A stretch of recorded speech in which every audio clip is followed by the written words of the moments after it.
Now to the latest on murky South Korea-Japan relations. With the issue of the forced labor rulings still unresolved, a meeting Thursday between the foreign ministers of the two nations appears to have been tense. And the top Japanese diplomat made some remarks that are now being labeled as a diplomatic faux pas here in Korea. Our Lee Ji-won has more. The foreign ministers of Seoul and Tokyo met in Paris on Thursday on the sidelines of an OECD meeting, where they discussed issues including the rulings on Japan's use of Koreans for forced labor before and during World War II. I hope to have an honest and productive discussion with you, Minister, on how we can wisely manage our ties.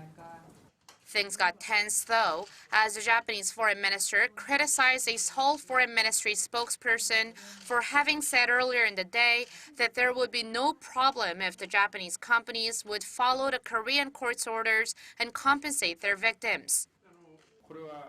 For him to have said that is a serious failure to understand the gravity of the issue. This is the kind of thing that complicates our ties. In 2018, South Korea's Supreme Court ordered two Japanese companies, Nippon Steel and Sumitomo Metal Corporation and Mitsubishi Heavy Industries, to compensate the Koreans they forced into labor. Tokyo argues that the issue was resolved in 1965 when the two sides signed an agreement normalizing their ties. Japan has asked the South Korean government to intervene, but Seoul says it respects the independence of the courts. And to Tokyo's request to an arbitration by a third country, it says it is reviewing it. But in Thursday's meeting, Japan went a step further and targeted the South Korean president. According to NHK, Kono reportedly told Kang that unless President Moon Jae-in takes responsibility and finds a solution, the issue will not be resolved. Minister Kang, for her part, called for the use of prudent words, but it's not clear if that was before Kono's remarks or in response to them.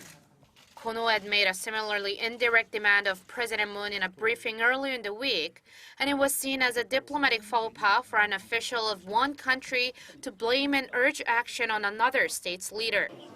After their meeting, Kono told reporters that Japan cannot allow Seoul to continue what he called its violation of international laws, and that he hopes Seoul will find a solution possibly before the G20 summit in Osaka at the end of June. Minister Kang, meanwhile, said the two sides should stay in close communication and urged Japan to do more to heal the wounds of the victims. Lee Ji-won, Arirang News.